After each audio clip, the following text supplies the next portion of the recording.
Hello friends, today I'll be discussing about estimation of an equity value through discounted free cash flow method. Currently, for applying this method, let me just give you a background of free cash flow approach. Free cash flow approach, or let's say FCF, which is popularly known as, is a method of estimating the total amount of cash flows which is available for the firm in order to pay off its obligations. There are two forms of cash flows. One is cash flow for the firm, and another one is cash flow for the equity. Cash flow for the firm is total amount of cash available to the firm after taking care of the operational obligations. Okay, and it helps in the valuation of the firm, the complete firm. Whereas cash flow for the equity is total amount of cash available to the equity shareholders. That means the obligation towards the debt shareholders are even also paid up. So that means the total amount, or let's say it also tells us the tentative amount of dividend which is available to the equity shareholders. Generally, free cash flow to the firm approach is used for the equity valuation, and in this video I'll be using this approach for estimation of the equity value or doing the equity valuation. The firm I have taken is TCS, Tata Consultancy Services, and I have created a simplified version of their balance sheet for the purpose of estimation. So let us start the process. Currently, what I have done in this Excel sheet, I have created few sheets. Let me just show you the sheets first of all, and then I'll start up with the process. Currently, I have a sheet on balance sheet wherein it has the details of all the assets and liabilities of the company. Then I have income statement which has the details of profit. I have created other sheets also, and those sheets I'll be introducing to you gradually. Okay, so let us go to income statement first. For the purpose of estimation of cash flow, the forecasting, what I'm doing the forecasting of the statements, income statement as well as balance sheet statement. One of the most popular method of doing the forecasting is sales based forecasting, wherein we forecast the next year's sales, and based on that we will forecast all the assets as well as liabilities associated with it, and then forecast the performance of the company, that what could be the equity value in future. Okay, based on it, so this is the total revenues earned by the company from their operations.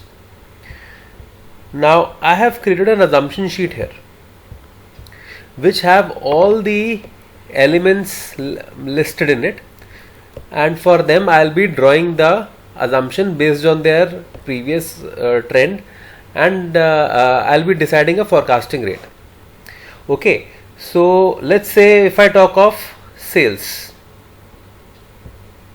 currently this is the sales. Now for estimating sales, there are different methods which are being used. One of the method is either you may do a forecasting based on year to year increase, or there is a trend that if you understand that what is the total amount of sales that company can achieve in the next year. There are various methods for doing a sales forecasting. One of the method is that you study the annual reports of the company. The company annual report, specifically notes to accounts, and the directors report. They have the complete information of what company is foreseeing its future growth, and if they are going to start a new plant, or if they are going to venture into a new product category, or they venture into new industry, they always give their future plans. So currently, if I talk of TCS, yes, there are the company has given its future plans, and also at the time of COVID, since that the annual report was given in the year ended on March 31st. 2020, they have also considered the impact of COVID on their financial statements. So all this information has been mentioned in their annual report. Also, we can also follow the reports of the some specific institutions. For example, in case of IT companies, we may follow the reports given by NASSCOM. NASSCOM in India give guidelines regarding the ITES companies, and the projections made by NASSCOM can be considered as a proxy for the total revenue forecasting. Now in this case, what I have taken is I have created a separate sheet of sales as per business segment. When I go to sales as per business segment, these are the different business segments that TCS has. These are the industries that TCS is providing its services to: banking, manufacturing, retail and consumer distribution, communication, media and technology, and others. And if I go as per geographical area, this is the business generated as per the total the geographical area. Now it is difficult for me to forecast the sales as per geographical area, because for me that how much the company may earn from different geographical area is a difficult to estimate. But whereas I can certainly make some judgment about the sales based on the industry, because I may have the industry reports for the coming year or for the coming few years, and based on this, the companies who have availed or who are availing their services from Tata Consultancy Service, I may make some judgment based on the total industry performance. So these are the sales given to me, and I have taken the entire data from the annual reports of the company.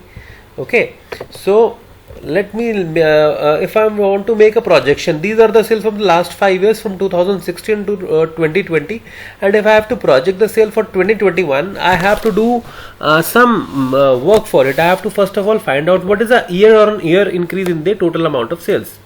For calculating the year on year increase, I'll be using an Excel you'll be using an Excel formula, that is current divided by previous minus 1. Okay, and I'll be dragging them and copy pasting this formula, and this is the year on increase sales for the banking. Similarly, I can copy paste this formula to the rows below. This is the year on year increase sale for the current year, and these are the for entire years. So these are the year on years increase in sales for TCS based on their industry. Now currently, if I say this is the from 2016 to 17, there is a 8% increase in banking, 14% in manufacturing, 7% in retail, 8% in communication, and 10% in the other sectors. For drawing any conclusion for regarding the year on year sale, what I can do is, I advise is, you first of all find out the average increase. So for that we can use a function of average, and we can select all these cells, and this formula can be copy pasted to the rows below. So this is an average increase in the sales for the last 5 years. Now the company annual report clearly mentions that the retail as well as the media and communication, as well as hospitality, these are the three sectors which have been badly hit by COVID, and they have acknowledged this fact that their business is going to fall, or their revenues are going to fall because of these sectors. Whereas they have clearly acknowledged the fact that banking and financial services, they have prioritized their spending, and there will be a limited increase in their revenues. So let's say for the next 2 years, I'm assuming that for the next 2 years the industry is in the revival phase post, let's say if the COVID gets over by the end of 2020, and 2021 and 2022 will be these 2 years will be very crucial for the industry to revive because of the large devastation. So I just these are my opinions. The whatever projections currently I'm making is just my opinion. So I'm proposing that there might be an increase of 2% in the banking sector. Then in manufacturing, I'm just expecting, let's talk about banking itself. I am expecting 2% for the next 2 years. Gradually, I hope the banking will revive. It may increase to 5%, and then it will move on to an average increase of 9%. So this is my expectation from the banking sector. Talking of manufacturing, I think manufacturing will take a little while to revive because of the problems that industry is facing in terms of its the labor availability and other raw material availability. And yes, the international trade has been badly affected, so there is a problem which we can foresee in terms of availability of resources. So I think manufacturing sector will currently be let's say increasing by 1% the current year, maybe 2% in the next year, then it may gradually increase to 6%, and then it can increase to 11% on an average. I can make it an 8%. Okay, so this is what I foresee for manufacturing sector. Talking of retail and distribution has been badly hit. The malls and organized retails are not opening up, and they are not inviting any footfall in their retail space. So I expect the sales to be even, in fact, less than the increase in sale will be less than maybe 1%. But yet, for the sake of calculation, I'm taking 1% here. So I also expect 2% increase in the following year. Then gradually it will going to increase to 5% and then 8%. So these are the proposed projections for TCS. See, currently what I'm considering is I'm just following the trend of industry. That how industry may respond post COVID. We may gather the data, as I said, from different institutions and make projections. Every institution or every industry has one body which give projections regarding the sale, and they also give some of the, they also do some of the governance for that industry. So ideally, whenever we are doing projections, we must follow the report of those bodies. So it is ideally expected. For IT companies, NASSCOM is one, and NASSCOM has already projected the growth of 7% for IT companies in India overall. So ITES will grow by 7% in India. That has been projected by NASSCOM. So let's see. I'm just making a forecast for TCS. So let's see how TCS may perform. So talking of communication media technology, I'm just expecting it to be 2%. Let's say I'm expecting here it is to be 3%, and then gradually it will move to 6% and then 10%. So this is my expectations from media and communication. And others, let's say there in case of others, there is a 4% increase currently, maybe 5% in the next year, then it will increase to 8%, 10%, and then 14% the following year, the last year. So this is my projections regarding the increase in the sales or the revenues for the company. So now let us estimate the total amount of sales for the company. So how we are going to do it? Let me just tell you the formula for estimating. We'll be using the cumulative the formula that is used in finance for estimating the total amount, that is A into 1 plus R, which is compounded for compounding formula. Okay, so similarly we'll be using this. So it is the sales into 1 plus the current increase is in banking we are saying is 2%. Okay, so here it is, and we will copy paste the formula in the next cells, the corresponding cells. So this is the sales in the coming years. So similarly I'll copy and paste this formula to the rows below. These are the sales for the following year, and I'll copy paste them again to the next adjacent rows, and this is the total sales. And then what I can do is I'll copy the formula of sum. I'll copy the formula of sum here and then apply to all these cells. So this is the total amount of sales that I am projecting currently for TCS. So the sales projections are these for TCS. Okay, one thing I forgot to tell you, all these figures are in millions. So if I talk about these sales figures, they are in million. Okay, so let's go to the income statement.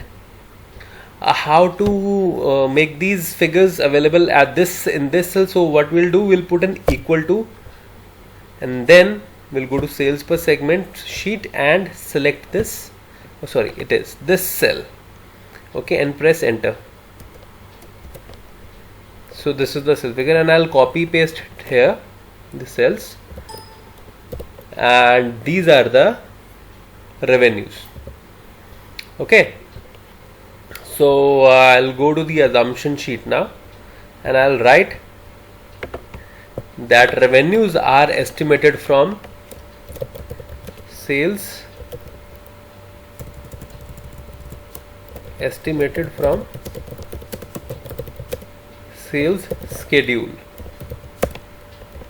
All right, let us estimate the other income. So let me take some assumptions for the other income. Although company has given its various sources from which it is earning the other income, the other income mainly what they are earning is, let me make those projections here itself. They're earning other income in the form of dividend and interest. Okay, so let us make some assumptions here. The company is earning interest on the short term investments. Okay, and dividend they have earned, they have made investments into the share capital of the different companies, and they're earning a stable rate of dividend. So let's say they are earning a dividend of 100 million. Okay, so this is a let's say based on the investment made in equity of other companies. Okay, and let's say the forecasting for interest is based on the short-term investments, the short-term marketable securities. So we'll estimate the interest from there. So let's say it is based on the existing.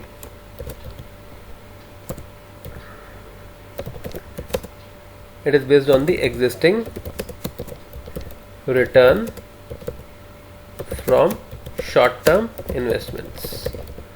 Okay, so let us first estimate the return on the short-term investments. So I said existing return on the short-term investments. So I'm just assuming the entire income from the short-term investments, the entire other income. So let me make a projection for this. First of all, let me estimate that what is the return that I am earning. So in that case, what I'll do is I'll go to income statement, the other income divided by short-term investments, and short-term investments will be there in the balance sheet. So here is my short-term investments. So this is the short-term investments, and I'll copy and paste this formula to the adjacent cells. And in order to convert them into percentage, I can press this button here. Okay, so they are converted into percentages. So this is my return on the short-term investments that I am earning. Let me take an average. It's better to take an average and then estimate what is the average earnings that company may earn on this investment. So let's say company is earning about 11% return. So what I can judge is that whatever investments I can forecast, the short-term investment I may forecast, the company is earning about 11% return on it. So let us do one thing here. Let me first of all forecast the short-term investment itself.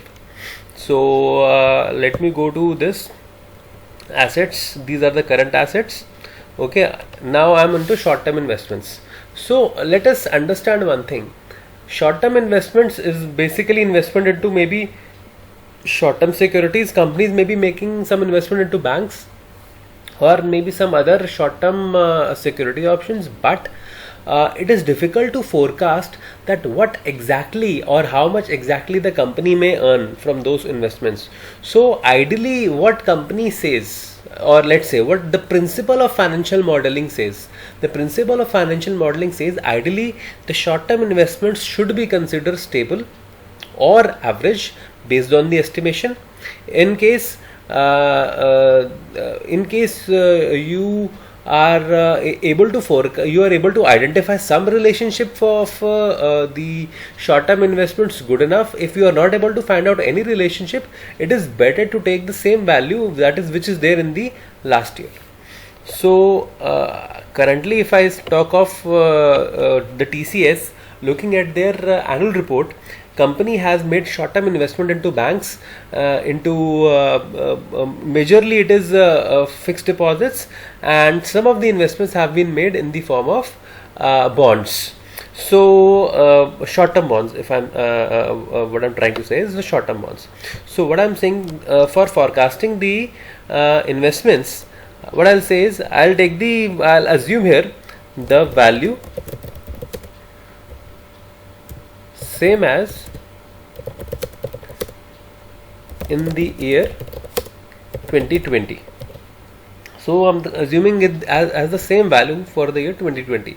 So going to balance sheet, the investments, short-term investments, I'll consider the same value. Okay, so let me just copy this value from this place and paste it in the assumption sheet so that my sheet may become dynamic. Dynamic sheets, why in financial modeling we require dynamic sheets? We require dynamic sheets because whenever we change one value, it shows the output quickly. So I'm considering this sheet as one of my base sheet, and I'll be taking all the values from this base sheet. So my value, I've pasted it here, and going to balance sheet, I'll put an equal to in this sheet, and again I'll go to the assumption sheet and select this cell. Now this value is same in all the years to come. I will be requiring the same value in all the cells. So it is better to lock this cell. Now how to freeze or lock a cell? Whenever you select a cell, press just pay attention to this this formula bar.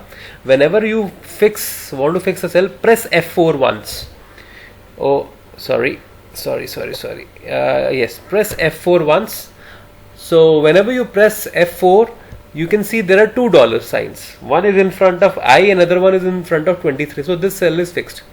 If you press F4 again, so the dollar sign is in front of just 23. So that means row 23 is fixed.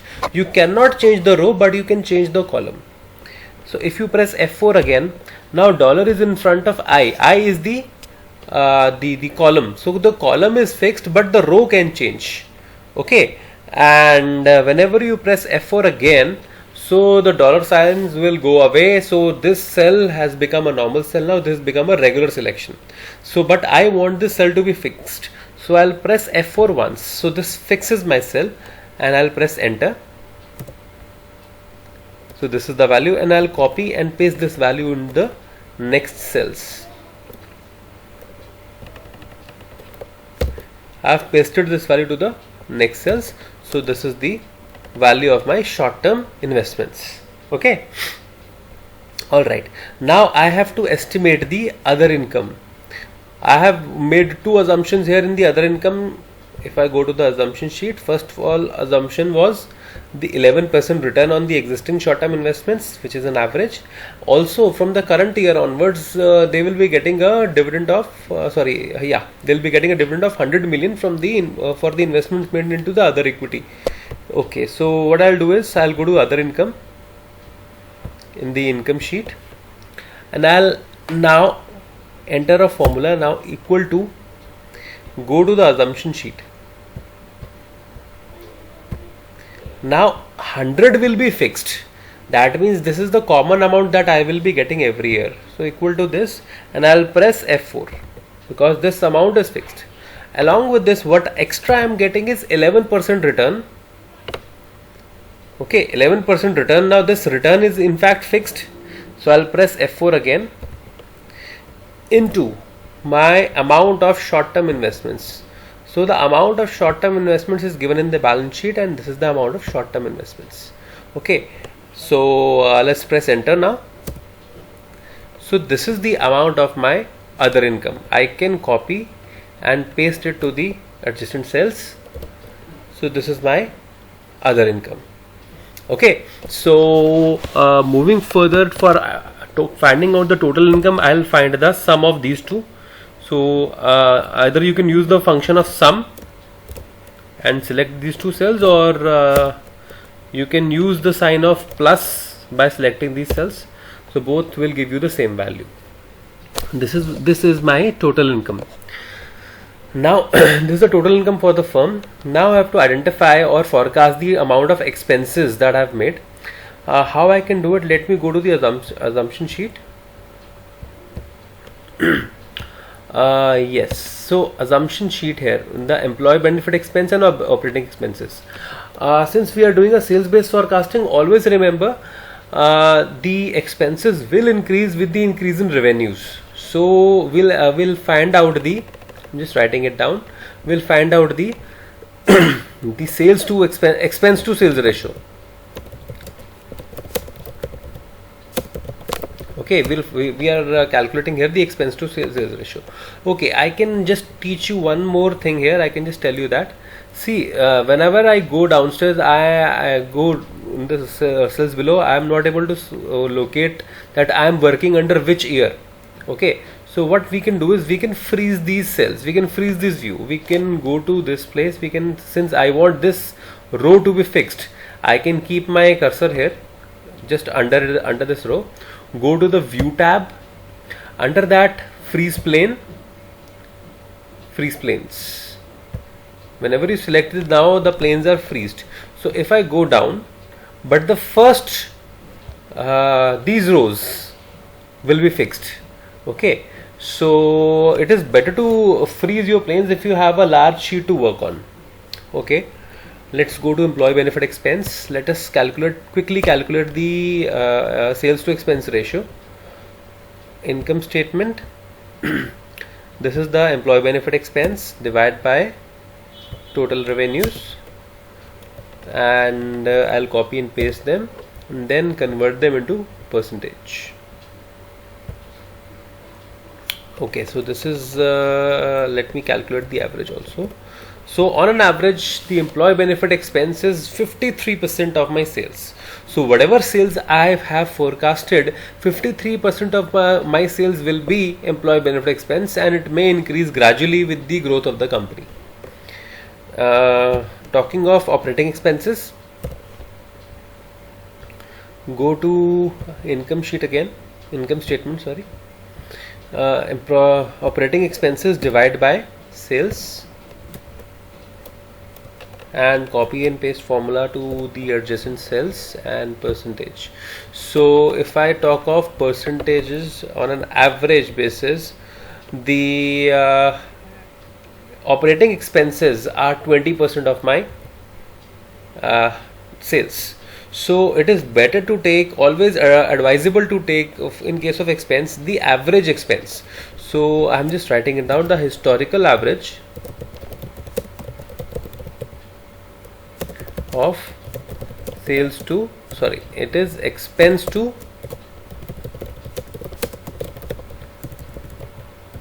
sales ratio.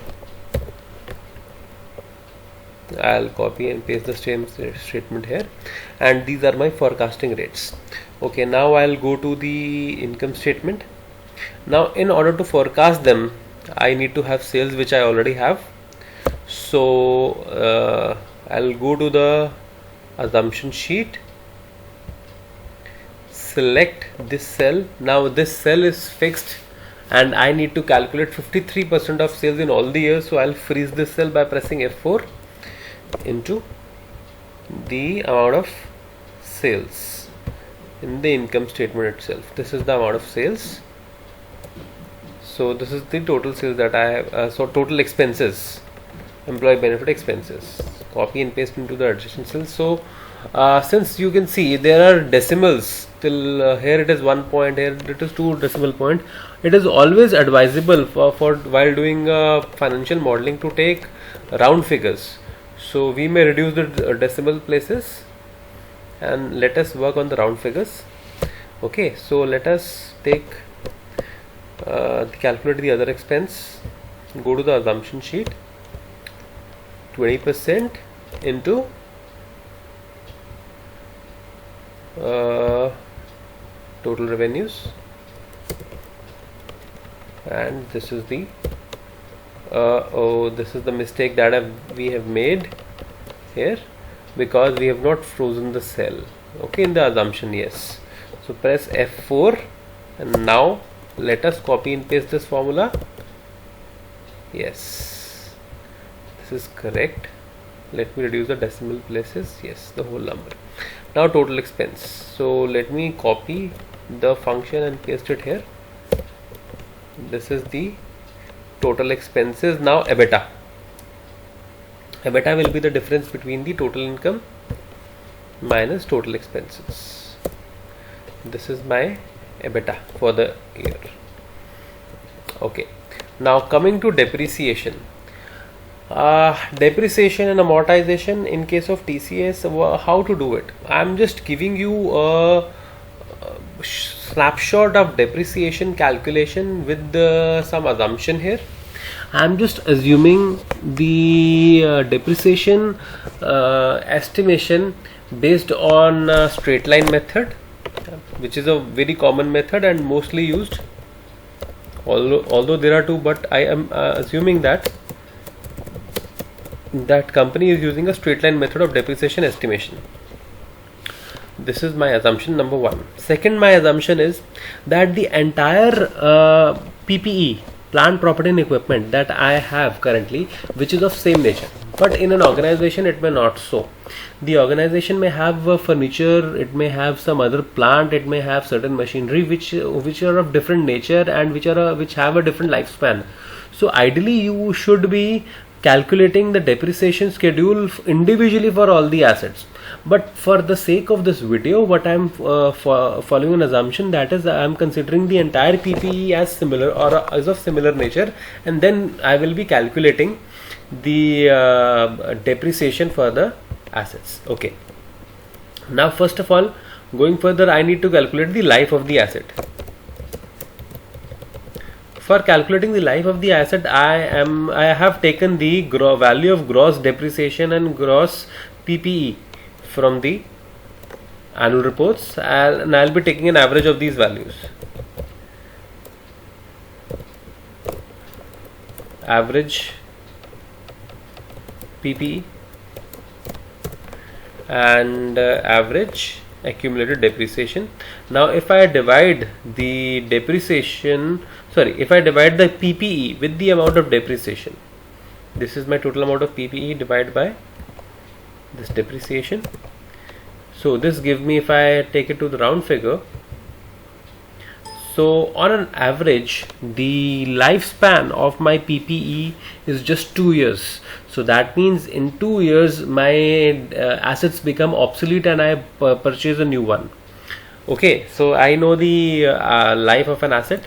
Now estimating the purchase. So let me just find out the purchase here. I have these PPE values, gross PPE values, and let me find out the, let's say, capex, if I'll write it here, or let me do it here in the sheet above. Yes, let me do it here now. Capex for the 2016 I may not be able to do because I don't have value of 2015, but yes, for the 17 I can certainly do that. It is this cell minus this cell. Oh, I am doing it the other way. It is current minus previous. This is the current minus previous. Yes, this is my capex for the year, and let me do it for the next 4 years. So this is the capex. Okay, now this is the capital expenditure done by the firms, and let us make one more assumption. The capital expenditures are actually directly linked with sales. Higher the sales, you may require higher equipments in the firm. Okay, and since the life of an equipment is just 2 years, so it will be direct linked with it will be having a direct link with the sales. So let us try and find out that what is the growth rate in capex as per sales. So I'll write growth rate in capex as per sales. Okay, now growth rate in capex as per sale is, this is my capex divided by sales. This is my revenues. Okay, and I'll copy and paste this formula here and then look at the percentage. So it's almost the 1%. It's just 1% that of the total sales I'll be having my capex. So I will assume this I can shift to the assumption sheet because I'll be making assumptions there itself. I'm just cutting it with Control X and pasting it here. Yep, pasting it here. Yes, this is Control V. Control X and Control V, which is a very regularly used shortcuts, and then I'll be taking an average. This is the average increase in my PPE per sale, so it is 1%. So I'll write as per DEP schedule. The estimation is as per depreciation schedule. Okay, now I'll go to the depreciation schedule and estimate the future capex that company may make. So it is since 1% of the sales, so it will be equal to total projected sales into the assumption of 1%, and I'll be copy and pasting this. And I make a regular mistake of not selecting or freezing the cell, so now it will be yes. So this is my projected capex. Okay, for the year 2020, I'll be having a ending value of a capex, so that can be selected from here, from the balance sheet. For the year 2020, the amount of plant, property and equipment, yes, this is the plant, property and equipment. It is the ending year value, and this ending year value will be the opening value for the next year. Okay, now I have to calculate the depreciation. This is the existing amount of depreciation which is on the existing machinery. Now there will be some depreciation will be charged on these capex also. Okay, so now how to find out this depreciation? So I'll be calculating depreciation here.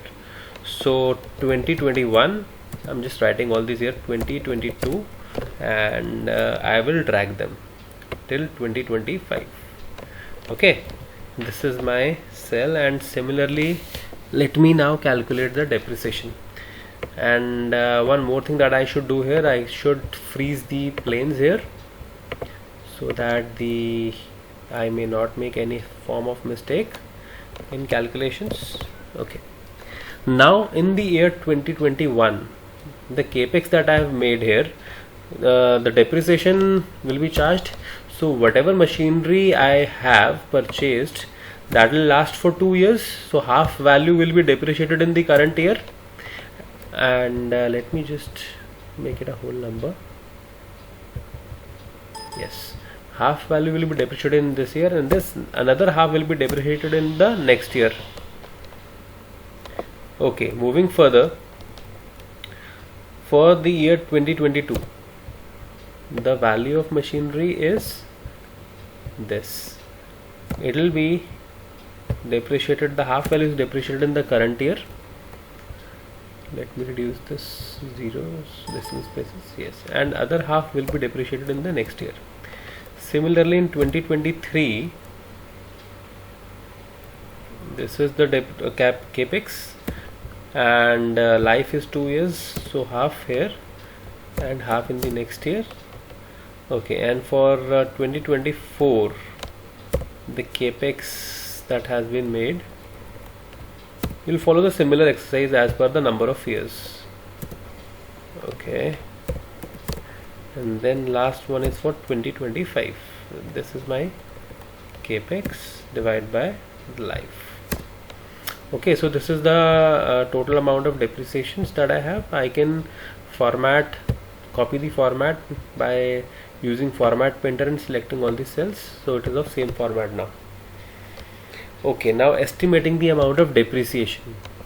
In 2021, the amount of depreciation on the existing capex is 11,572 million.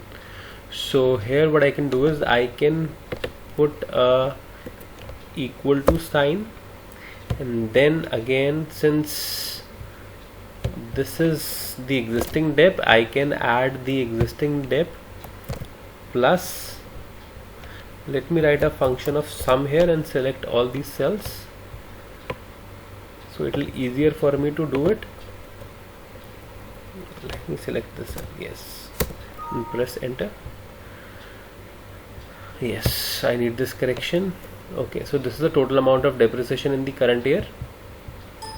Let's say what is the depreciation in the next year, so it will be just negative sign and sum of all these cells, and I'll copy paste and to the next adjacent cells. So this is the total amount of depreciation in the next year. So I'm just assuming here that I may not be making any asset sales. Okay, there may not be any asset. So let me find out the ending year PPE value here, ending year plant and property equipment value, which is the sum of these values. So I have just taken a sum because this is a negative value, so it will give me a it will automatically it will be deducted. So here the ending value will be the opening value. Okay, so let me just drag it. Right now it will be 0. Anyways, I'll copy this and paste it to the adjacent cells. Okay, so this is how it will go. This is my ending year's PPE value. Okay, plant, property and equipment value for the year ending. So I'll go to balance sheet. Yes, plant, property and equipment, put an equal to sign, then go to depreciation schedule and select these values and press enter, and copy this formula to the adjacent cells. This is my values of plant, property and equipment. Okay, so I have the value of depreciation which will go to the balance sheet, so is equal to the total amount of depreciation that I have charged here. It is this much, and I can take it to the copy to the next cell. Before that, what I can do is either I can put a negative sign in order to make it a positive value because I have used here as a different function, or what I can do is I can use the function of ABS. So let me just explain you the function of ABS. So it is ABS bracket the value. Okay, see, I get the positive value. So either you can use a negative sign or use a function of ABS. So ABS is actually a function of absolute. You get an absolute value. So EBIT is EBITDA minus depreciation.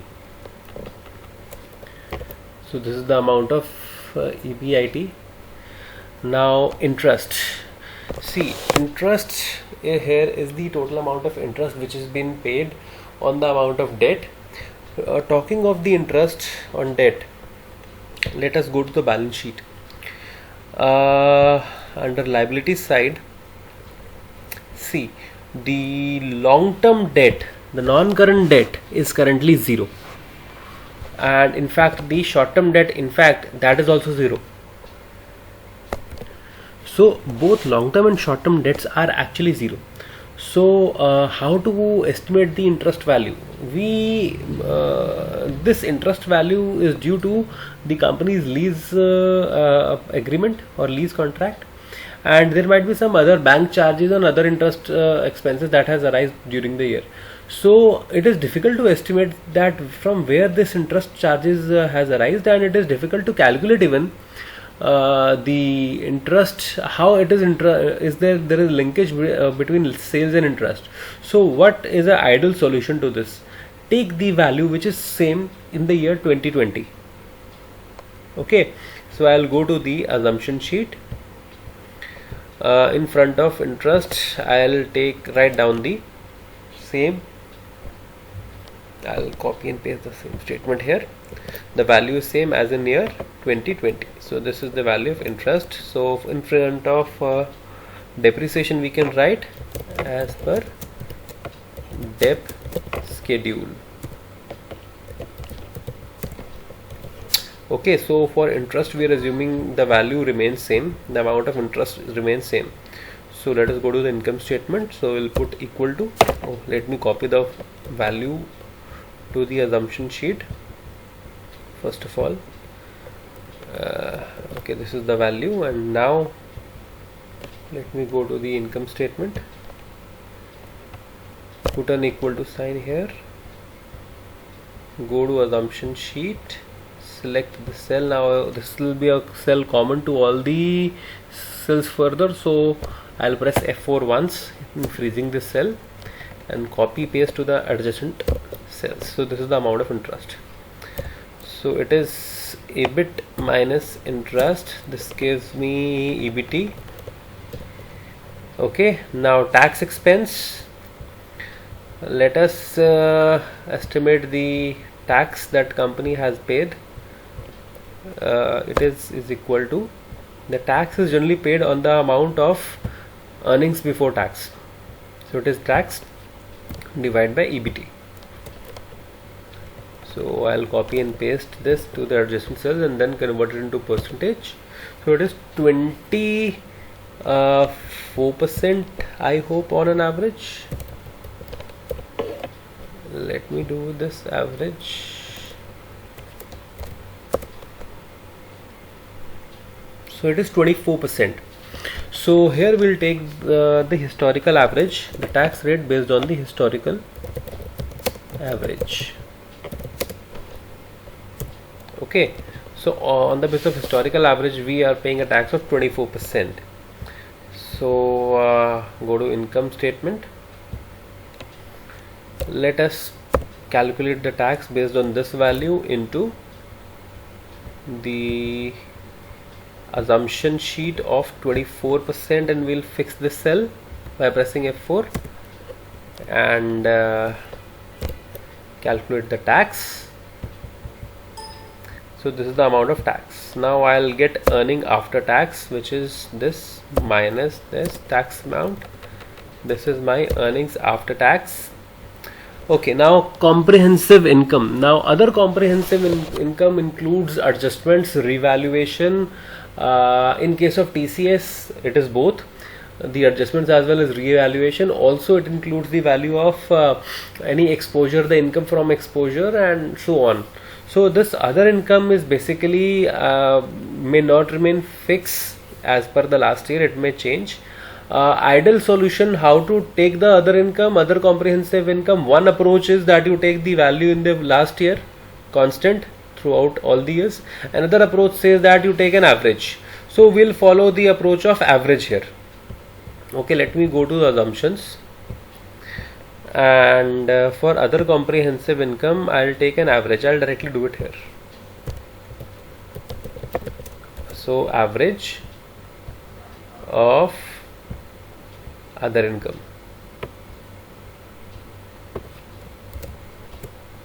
This is my average. So 1504 is a constant other income that I may take.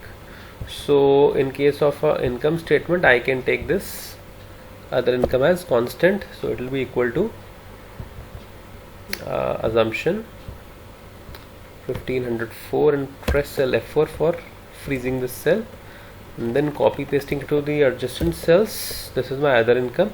So total income for the year is this amount, EAT plus the other income. This is my total income for the year. So equity shares, number of equity shares. Currently we cannot make any projection that whether company will be buying back their shares, or they'll be further are in the need of money or further issued shares. So we don't have this idea. In case you get this knowledge from reading their annual reports, we may take appropriate steps. But yes, currently we don't have this information from their annual report. So I'm just assuming the number of equity shares to be same in the previous year. So I'll copy this cell and paste it here. So the number of equity shares is same throughout the year. And we can calculate basic EPS here. So it is the total income divided by number of equity shares, and take it to the next cells, and then let us reduce it to 2 decimal space. Yes. So this is an basic EPS that company may earn in the time to come. Okay. Now coming to dividend. Dividend has few things to look at. Now either we can look at dividend rate, or we can look at year on year increase in dividend. So first of all, let us look at year on year increase in dividend. Let me just write it, or let me do it here. I'll be doing different experiments with dividend. So first of all, year on year increase in dividend. So year on year increase in dividend is the current dividend divided by previous minus 1. So if I copy this and to the next cells, so this is my year on increase. So first year it is 15%, then negative 2%, 7%, then 229%. So company has paid an extraordinary dividend in the last year 2020. It may have some extraordinary income here, so but we cannot make any projection based on this. Okay, so another thing we can do is we can find out the dividend rate.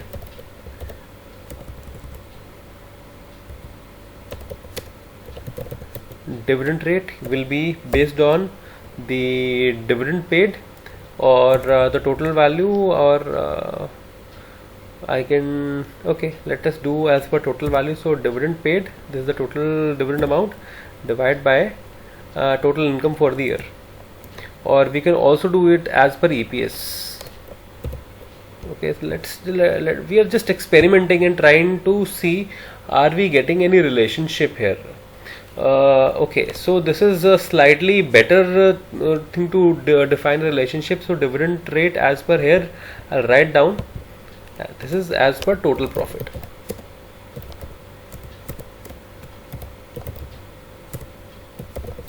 Okay, so let me also find out dividend rate as per EPS.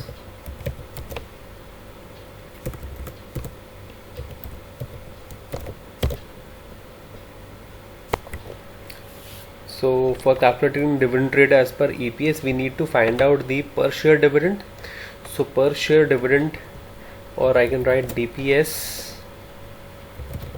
as is equal to dividend paid divided by number of equity shares. This is the per share dividend that company has paid. Okay, let me just let me just reduce it to, okay, I'll be reducing it to whole number. So this is my whole number. Okay, so this is the dividend rate as per EPS. So let me just divide 48 divide by EPS. This is the amount. Okay, and let me just stop it for 2020 because they have paid extraordinary dividend here. So I'll see it for just 4 years. Okay, so the rate is actually same. Okay, this is what I was trying to show you. If you calculate by the total amount or per share basis, the rate will be same. But what one thing that I'm trying to show here is that here if we follow the rate, there is slightly one thing, we can make an average, but in the last year company has made an extraordinary dividend payment. So it is difficult for us to estimate that how much company may pay dividend in the last year. So we may ignore it, that since it has an extraordinary profit, and we can take an average from here. The average based on this would be nearby 39%. So I'll just look at that average, or okay, let me do it in the assumption sheets. That will be better because I'm making all the assumptions there itself. There is no assumption here for the dividend. Okay, I'll make it. Right, so here average,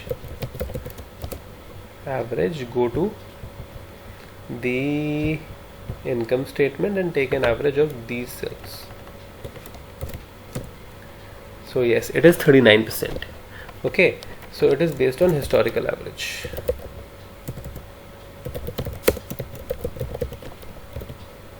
Okay, based on the historical average, my dividend is 39% of my let's say total income of the year, or let's say basic EPS. I'm just saying 39%. So I'm just taking this constant increase in the dividend, or let's say dividend rate. So I'm just saying 30 of the total EPS, let's say 39%. 39%. This is my basic EPS. So of it, 39% is my dividend. So I'm going to assumption sheet and multiply it by 39% and freezing this cell. So this is the dividend that I have paid this year, and then in the next year I can reduce it the whole number. Okay, so now what is the total amount of dividend paid by the firm? So it is this dividend multiply by total number of equity shares. This is the total amount of dividend paid by the firm, and let me in fact convert this into a whole number. So yes, So this is the total amount of dividend paid by the firm. I can in fact find out the numbers, or let's say DPS. So it is dividend paid. I already have actually. This is the amount of DPS, which should actually come here to this row, because this is dividend paid. Okay. So what we assume that company may pay, these are the series of the dividends that company may pay in the future.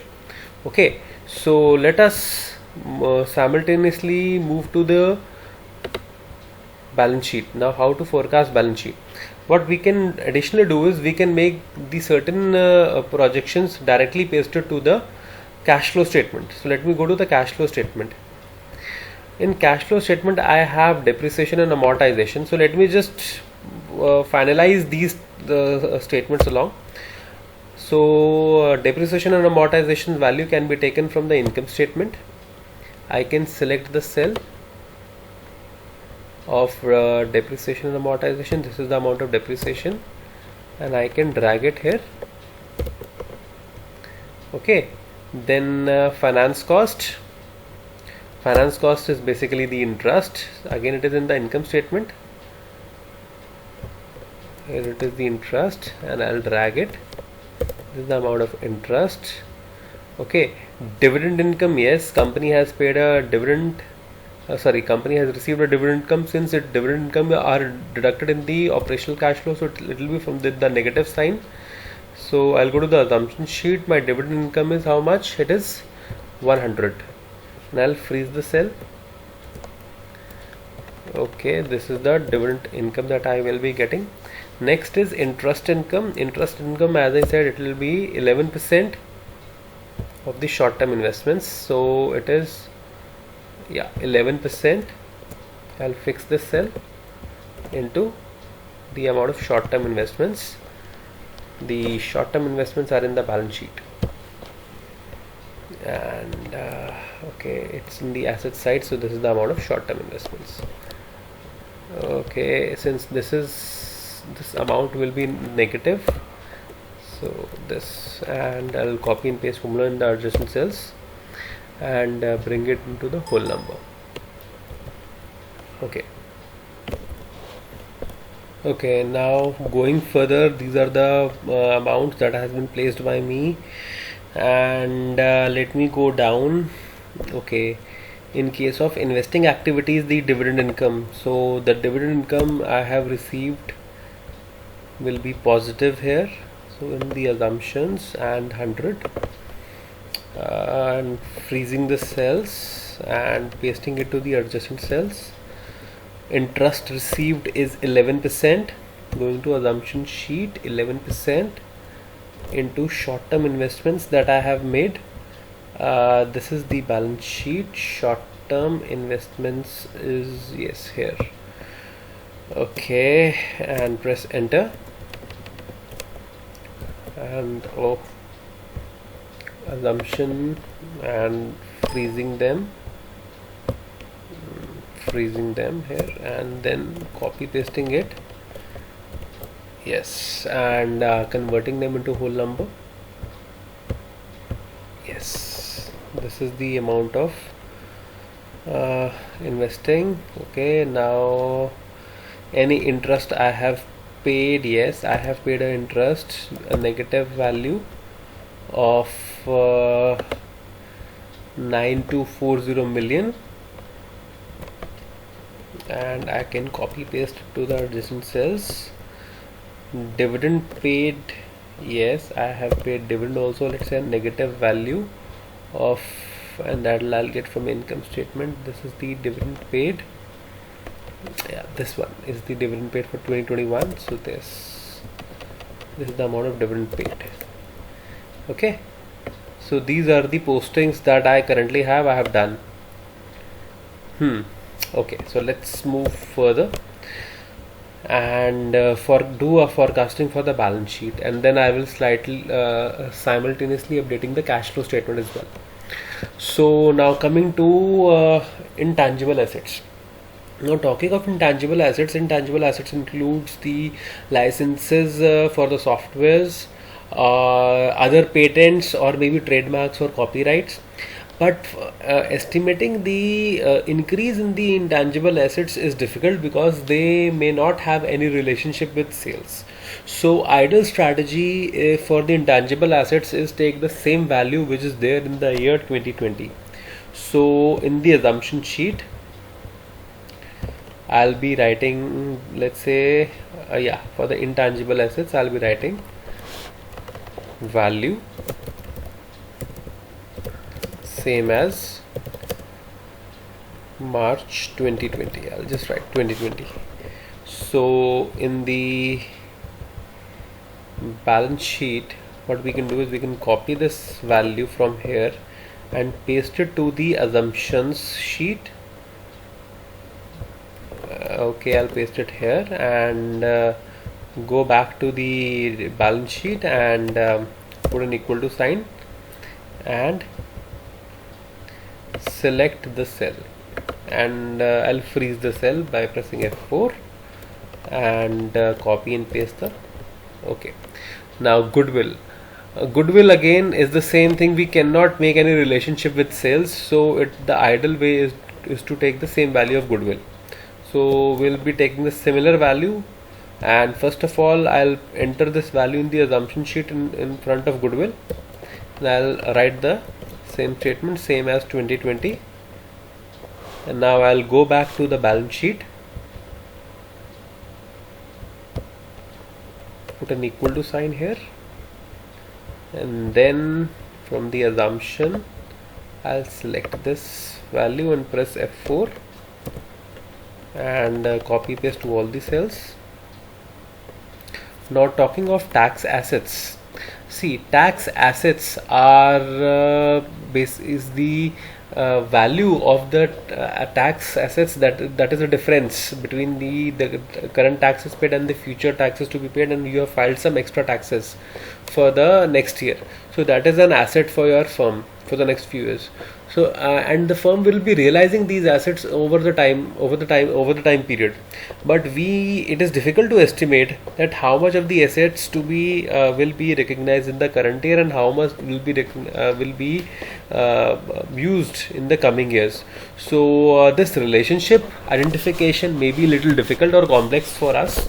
So what we'll do, we'll consider the same value of tax assets which is there in 2020 in the all the years. So I'll go to the assumption sheet. Under tax assets I'll take the same value. Okay, I'll take the same value, copy and go back to the assumption sheet, and okay, value same as 2020. Okay, and then go back to the balance sheet, put an equal to sign, assumptions and this value, and freeze the cell, and then copy and paste it to the adjacent rows, or sorry, adjacent cells. This is the total amount of tax assets. Then other non-current assets include long-term investments that company has made in the equity of the other companies, and other assets in the term of capital, capital creditors. So their value may not change as per the value of sales. So again, for them it will be the same strategy of taking the similar value which is in the last year. So we'll copy this value and go to the assumptions and paste the same value here, and value same as 2020. Oh, value same as 2020. Okay, now we'll go back to the balance sheet, equal to assumptions and select the cell. Okay, and paste it to the adjacent cells.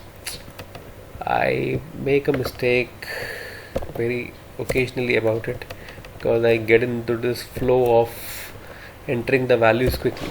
Anyways, so okay, I forgot to enter formulas in all these sheets. Okay, that is here, so I'll copy and paste to all the cells.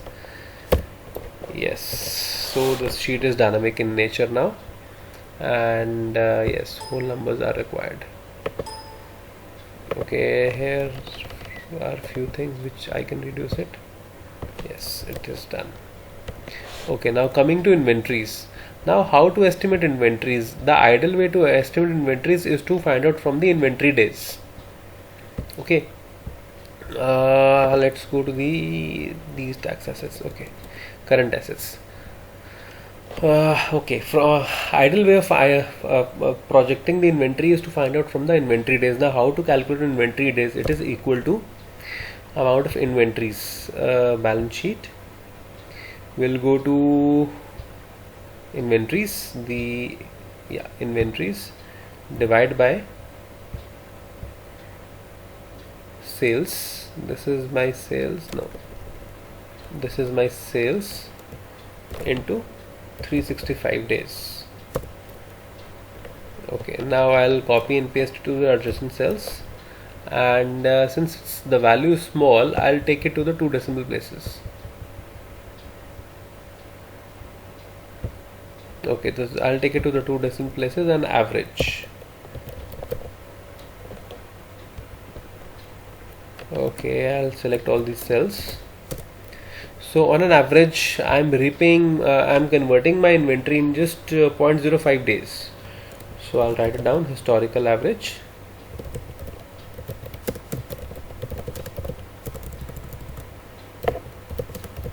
Historical average of inventory days. Okay, so let's go back to the balance sheet and let's calculate the value.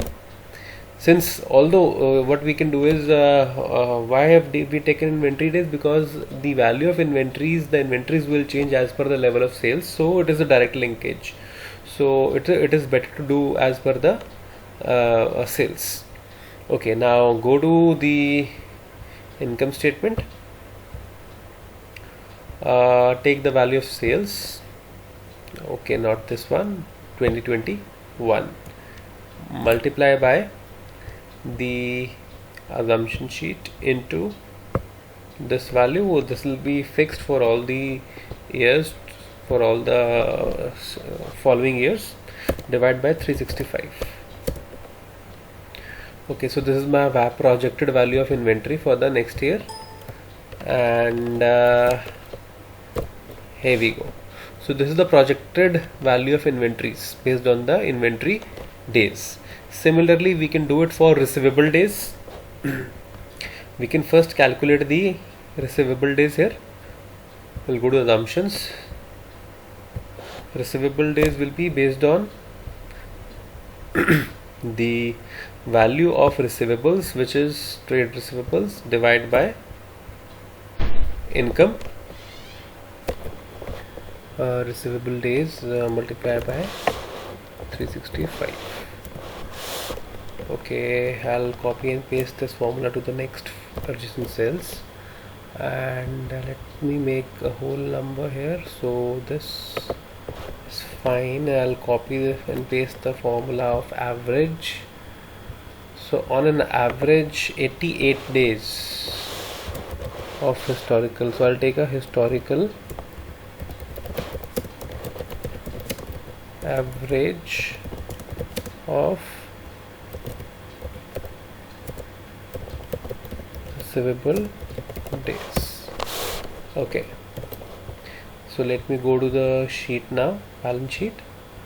So in order to estimate my receivables, I'll put an equal to sign, income statement, go to the incomes or other revenues into the assumption. This is my receivable days, average receivable days, divide by 365.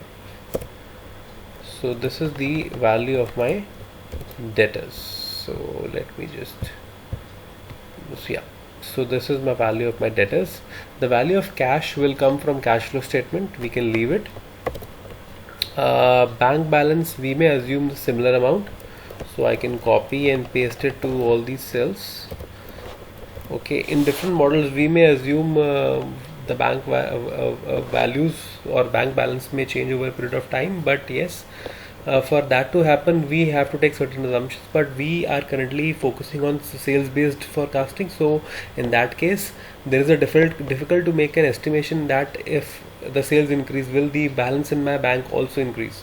So it is difficult to make that forecast. So ideally, whatever is the last amount paid in the bank as the bank balance, we may take the similar amount in all the sales. Talking of other assets, other assets includes the prepaid expenses, the accrued income. Okay, so it may not increase with the increase in sales. Then what we can say is, we can just assume the amount in the last year as constant amount for other assets for all the years to come. So we can take this amount constant. So we'll go to the assumptions. Yeah, we'll go to the assumptions and take this amount. Oh, balance sheet. Yes, I can copy this amount. Go to assumptions, paste this amount, and I can take value same as 2020. Okay, now go back, balance sheet. Okay, so equal to, we'll go back to the assumption sheet and select this cell and press F4 and copy the formula to the adjacent sheets, and we'll apply the formula of sum in fact to all these cells. Alright, so we have the sum of total current assets, we have the sum of total non-current assets, and we can find out the sum of total assets. We can just add these two totals. So this is total assets. Okay, moving further, equity capital will remain same. There will be no change in the equity capital, as we mentioned earlier that we may not know that whether company will be doing a buying back or issuing more number of shares. So that is generally this information can be found out from the annual report, but no such information is given. So we'll assume the same value of equity shares, or equity capital. Other equity will do an estimation later on, but yes, let's go to financial liabilities now. Company has zero debt, so I am assuming company may not raise debt in the future as well. So I am considering debt amount to be zero. Since there are zero provisions, so I am considering the provisions in fact to be zero, of zero value in the future. Deferred revenues. These deferred revenues are of long-term nature, and deferred revenues are the revenues which may be accruable in the future. We may earn these revenues in future, although we have received it, but the work for them has not been delivered yet. So in that case, it's a call on us. But since it is a long-term nature, we may assume it. Even if the deferred revenues would have been there in the short term, that is definitely having a relationship with sales. But talking of a non-current assets, it may not result in increase in the value of deferred revenues with the increase in the level of sales. So I'm just considering it as the same value in the last year. This is my assumption for deferred revenue. Since it's under non-current, that is the only concern. Since if it would have been under the current liabilities, I would certainly make an assumption that it is based on sales. So I'll go to assumption for deferred revenues of long-term nature. I'll take the similar amount. Okay, let me copy that amount quickly. Go to the balance sheet, copy this amount, and paste it here. Okay, now I'll say value same as 2020. Okay, now go to balance sheet, equal to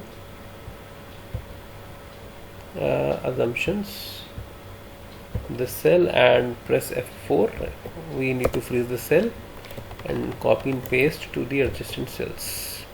Similarly, employee benefit obligations, we may not be able to make an estimate, and for the non-current liabilities also we may not be able to make an estimation based on sales.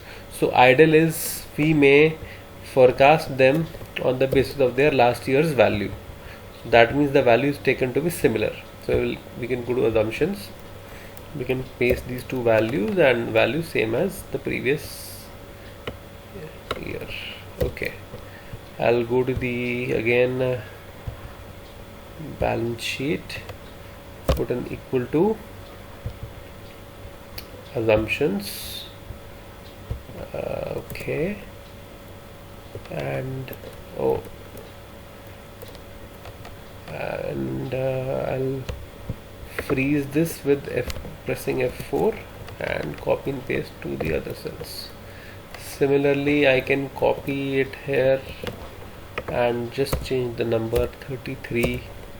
Got this, and yes, this is the total amount of non-current liabilities. Now I can take a total sum and select all these cells, and this is the total non-current liabilities.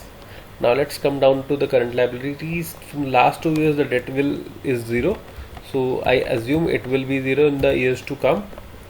Let's talk about trade payables. So trade payables can be calculated with the help of payable days. For calculating payable days, let's go to assumption. Okay, payable days is equal to balance sheet trade payables divided by the total revenues into 365. So this is my trade payable days. I can reduce this to whole number, okay, and then take an average.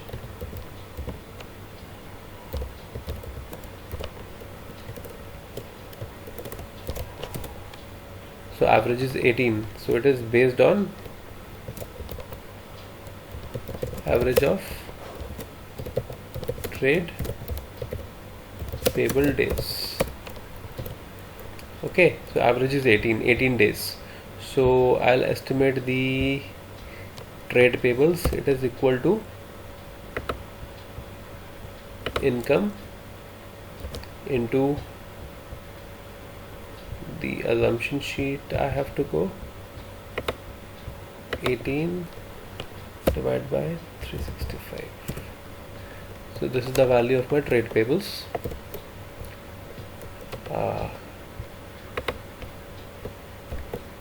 Okay, now yes.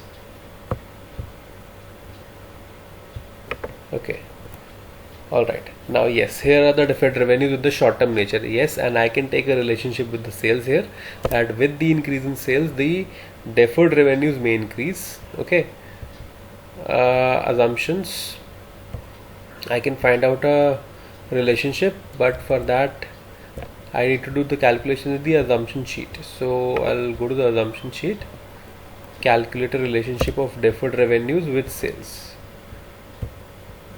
So this is the deferred revenues divided with sales or revenues, and drag them,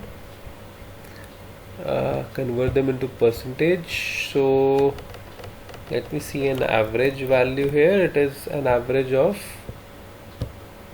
2%. Okay, so 2% of my sales is deferred revenues. So historical average. Okay, now I'll go to the balance sheet. This is equal to sales into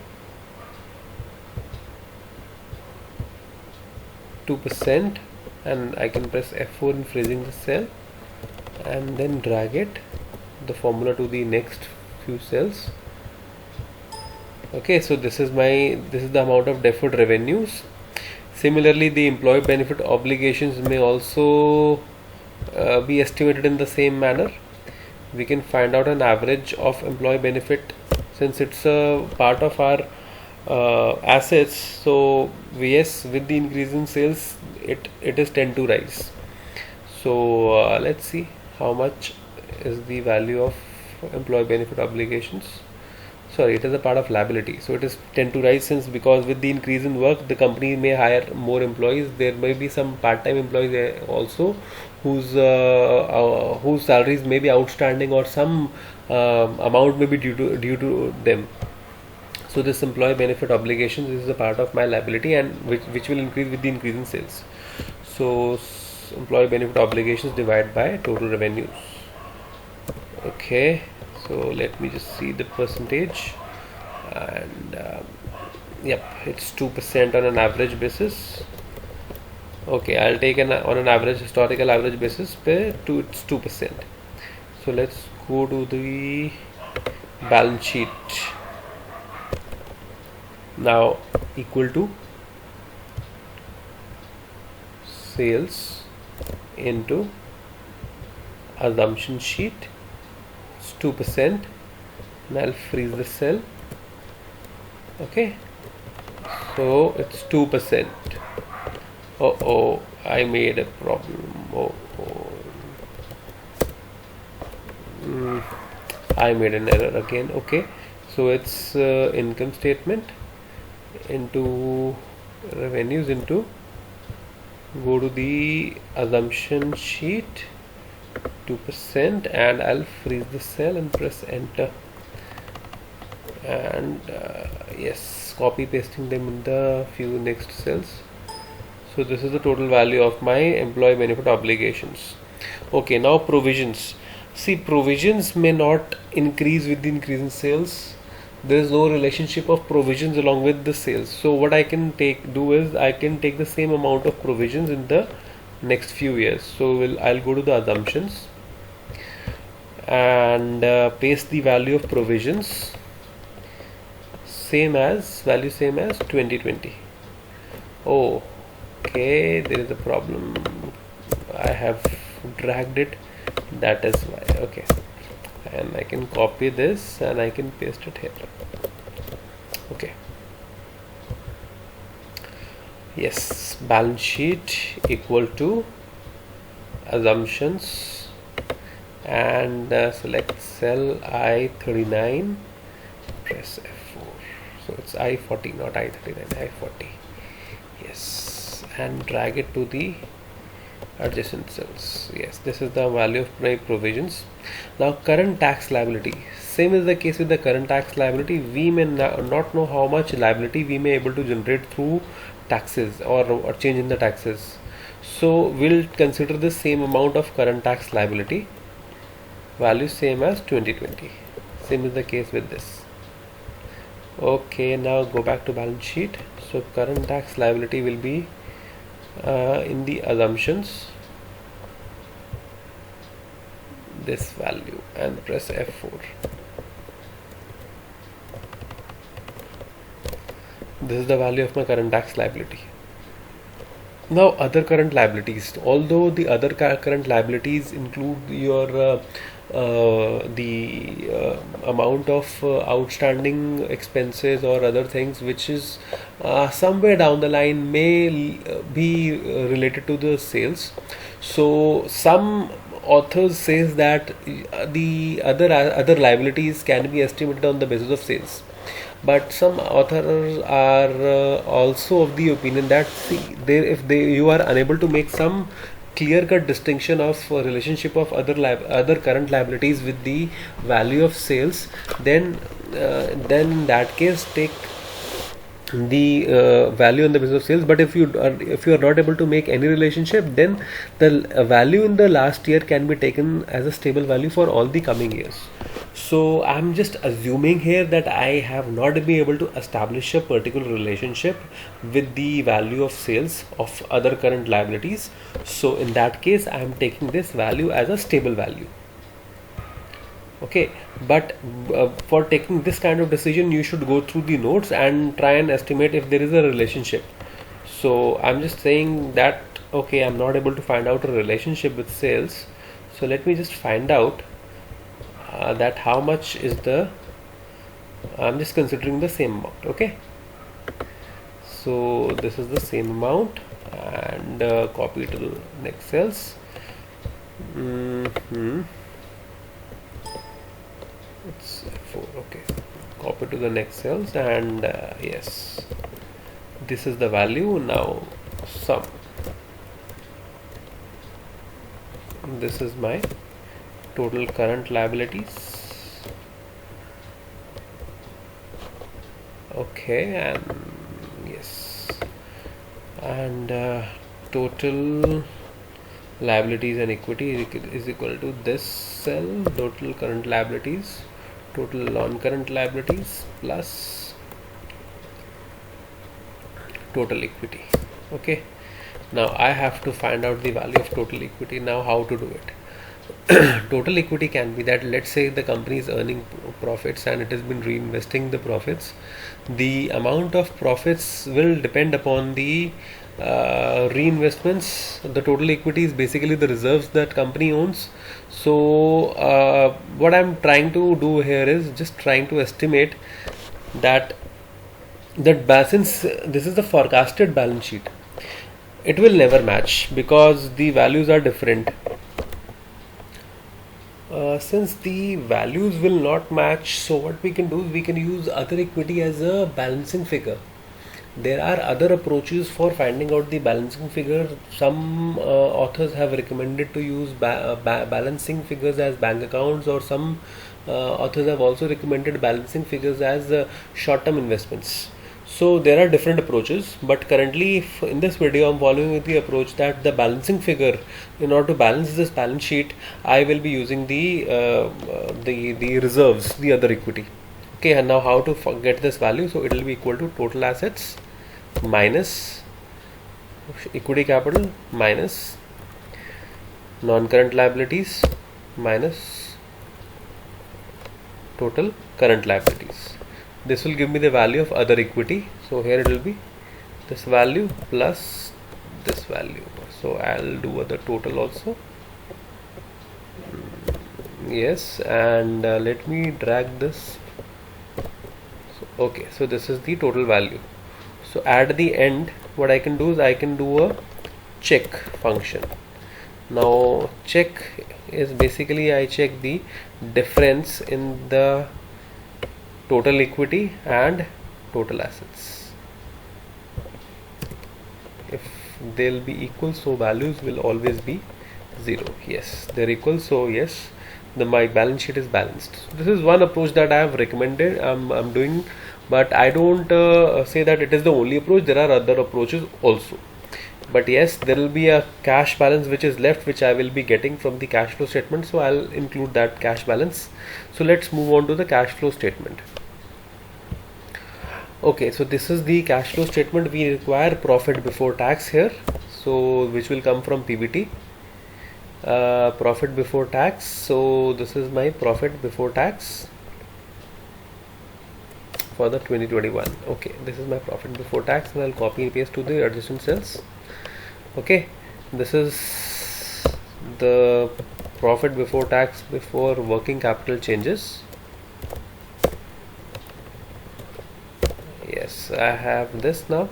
Now if there is an increase in inventory, increase in current assets are deducted, whereas decrease in current liabilities, they are deducted. Decrease in current assets, they are added, and increase in current liabilities, they are also added. So we have to keep this thing in mind while applying the changes in the working capital. So talking of inventories are there in the balance sheet. Let me go to the inventories column. Yes, here is the inventory. So it will be this minus this value. Okay, and I'll drag it. So this is the increase in the value of inventory. So this is this will be deducted. Again, trade receivables. Go to the income statement. Oh, sorry. I'll go to the balance sheet and trade receivables value. Yes, so it will be this value minus this value. So this is the increase. Other assets, I think I've taken a stable amount. Yes, so even if you won't take it, it may not matter because the value will ultimately be 0.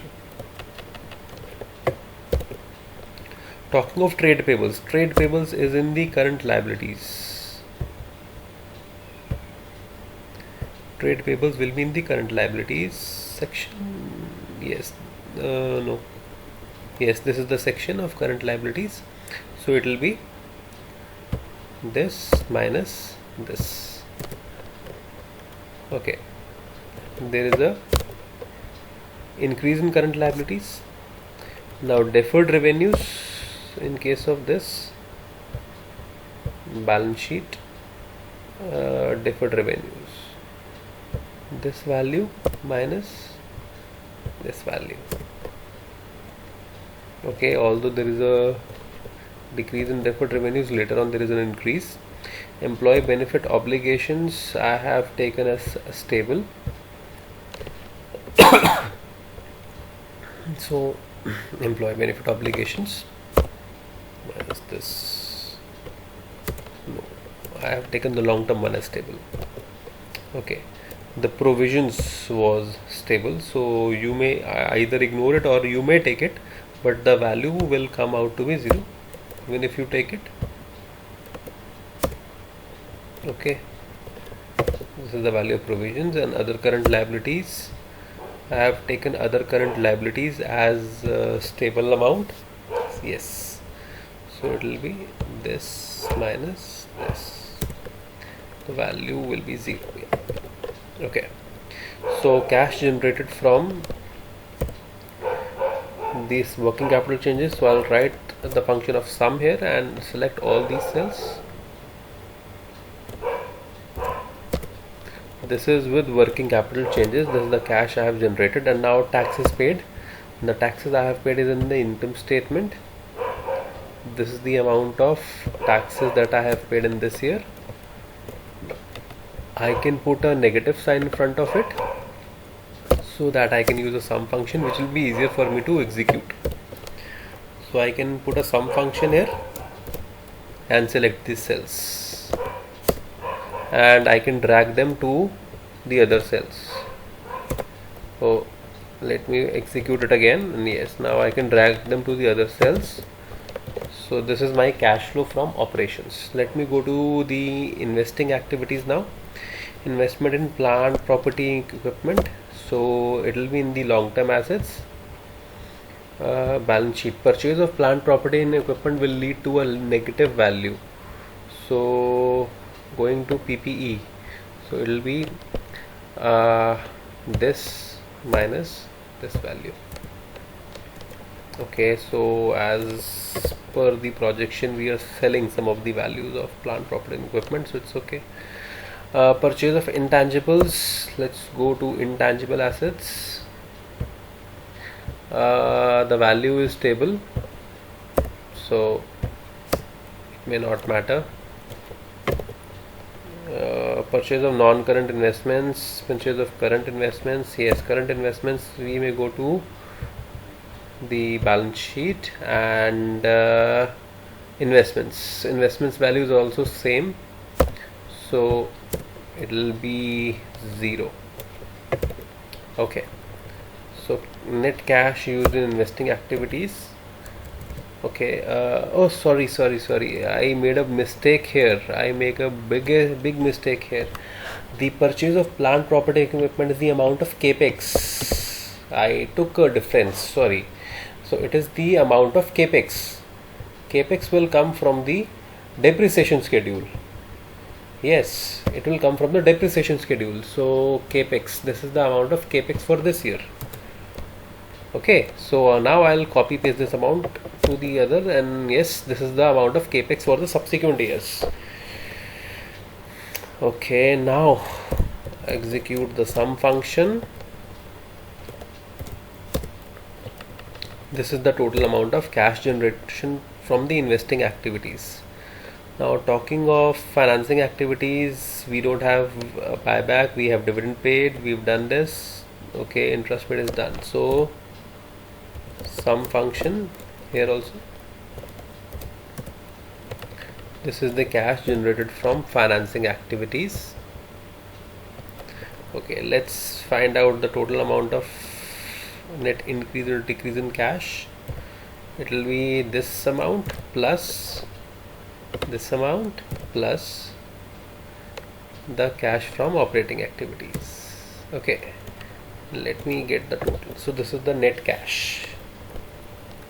Okay, now opening balance of cash for the previous year. Closing balance will be current year's opening year. So 2020's cash balance. Okay, this is the cash balance of year 2020. I'm just ignoring the exchange difference, so I'm just taking a sum function here. Okay, this is the closing balance of cash, and I'll execute the sum function throughout this. Okay, now this year's closing balance will be next year's opening balance. I'll select this and I'll drag it here. So this is your cash balance at the end of the year. Now what I'll do is I'll go to the balance sheet and put an equal to sign here, and cash flow statement, this amount. So this is the value of my cash for this year, and you can see since the function was applied, this value has changed of other equity, and if I go and check, yes, my balance sheet is still balanced. Okay, right. So I have done three things right now. I have projected the income statement, balance sheet, and I have prepared a cash flow statement based on it. Now next thing is to do the estimation of or valuation of the company. So let me just write down here, rename it valuation. Okay, for doing valuation I need to have first of all free cash flow. There are different ways to estimate free cash flow. One of the ways is cash flow from operations minus capex. Okay, that also give us the value of free cash flow. So let us follow this method since we have the cash flow from operations. So let us follow this method also. Okay, so I'll just copy the years. These are the years. I'll copy these years from here and paste it here. Okay, and here I go. Yes, these are the years. So I'm using the above mentioned formula, this one. There is also the other ways to estimate free cash flow, which is based on your after tax profit, based on EBITDA. So those can also be used, but the value will ultimately be same. There will be no change in the value of the cash flow from operations. So for I'll just leave a space here. I'll paste it here. Oh, I'll cut it from here and paste it here. Okay, now I'll get the value of cash flow from operations from the cash flow statement. The cash flow from operations, this is the cash flow from operating activities, and I can drag it to the other cells. This is the value. Next one is capex. I have the capex with me, and that capex is in depreciation schedule. I can take this capex from here. I can put a negative sign in front of it so that it is easier for me to apply the function. Okay, so I have these capex. Now free cash flow, which is also known as FCF, is equal to sum these two values. Now this is the value of free cash flow that my business has. Now for estimating the equity, I need to have the cost of capital on which it will be discounted, the discounting rate. The discounting rate is generally weighted average cost of capital. Okay, so but in this case, in our case, the value of debt is 0, so the cost of equity will be my cost of capital. Okay, now for estimating that, I have already collected the share price. So let me estimate the cost of equity through CAPM model. For that, first of all, I need to estimate the beta. Let me calculate the return of TCS and return of Sensex. Okay, now return of TCS will be from here. It will be current divide by okay, let's take a log return here. So ln, that will be better for us because these prices are continuously distributed. So current divided by previous, so it will be a log return for the stock market also. ln, we're using the function ln, current price divided by previous price. Okay, and then we'll select them and double click when, okay, I can tell you one more function here. You can select these two cells, and when you get this plus sign, just double click on this and you will get all the returns dragged down to the end. And we need these returns in the percentage form, so this is the returns of TCS and this is the return of Sensex. Now estimating beta value. Beta is equal to, we can use the function of slope.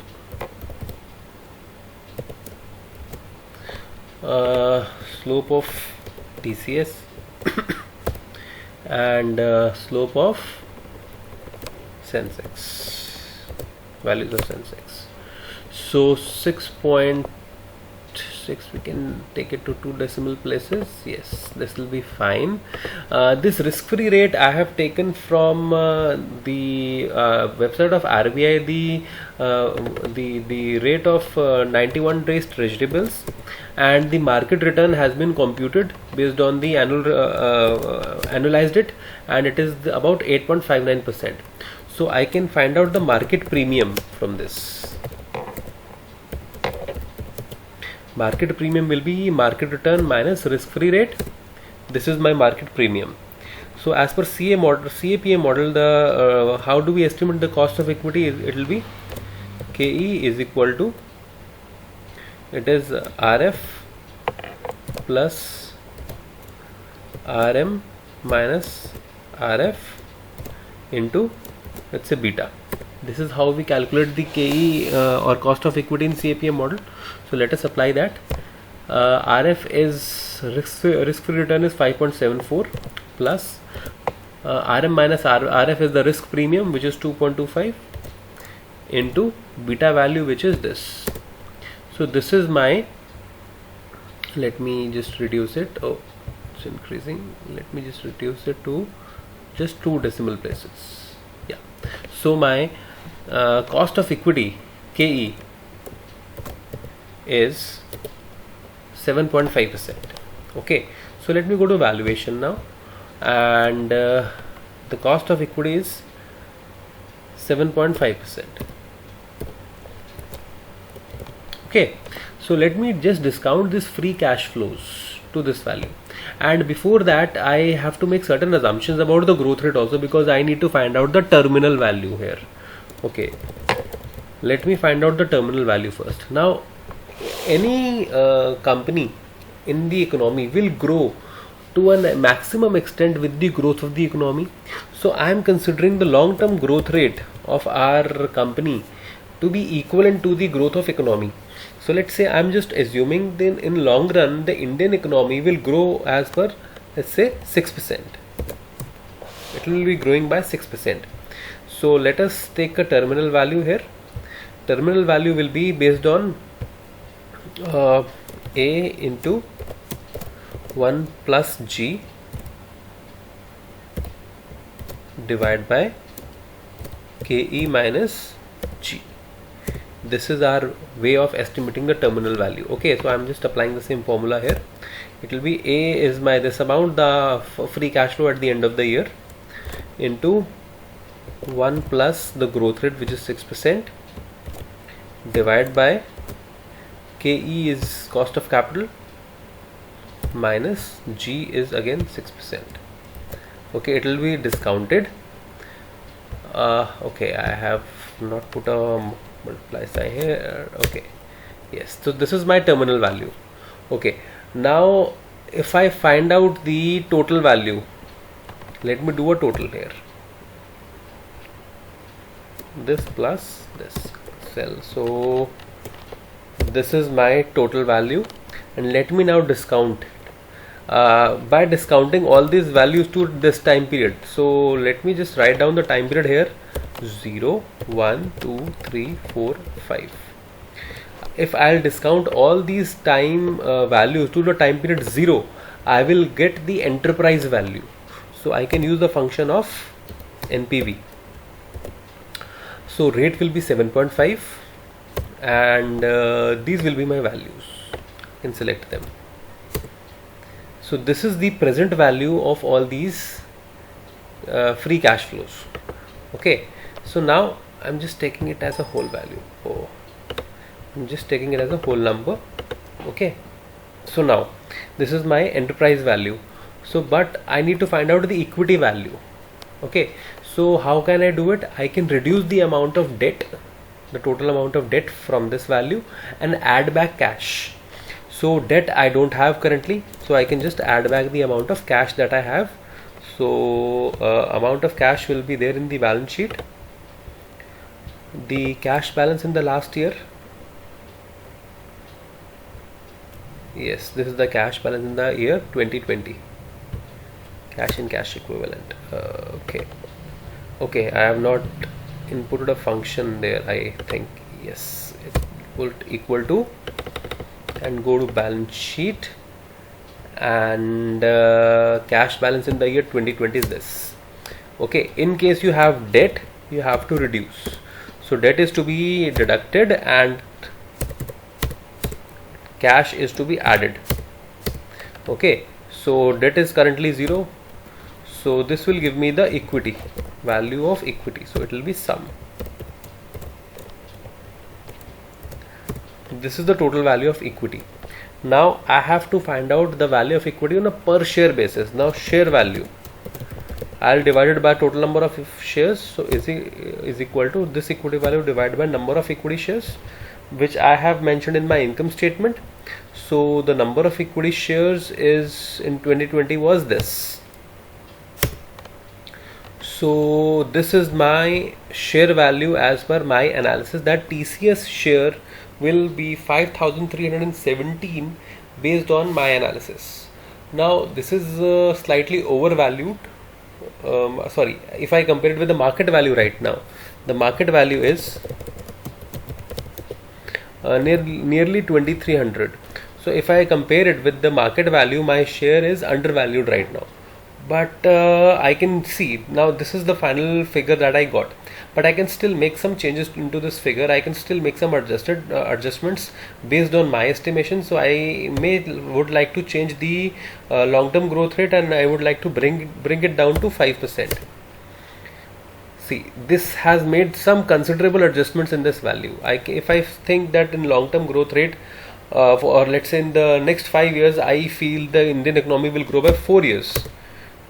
This is the current price. So I can make these adjustments based on this. So for the long-term growth rate projection, one proxy is the growth rate of the economy, the prospective growth rate of the economy, the proposed growth rate. So in next 4 years, I am currently expecting a growth of the Indian economy at 4%. So GDP may grow at 4%. So I'm considering that, and in that concern, my share price is actually undervalued. The market value is undervalued. So I can go to the market and I'll buy this value shares at the value of 2,300 and may sell it when it reaches this value. Okay, so this was about equity valuation using free cash flow approach.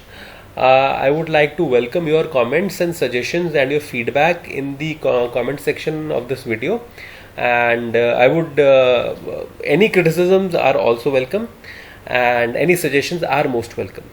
Okay, so I hope I was able to give you some insight into the free cash flow approach. And yes, this is not an ideal approach to follow. I made a lot of assumptions in between. In a real case scenario, you make assumptions based on the realistic picture rather than hypothetically based on your own judgments. Okay, so thank you so much for giving your time to me, and happy learning to all of you. Thank you.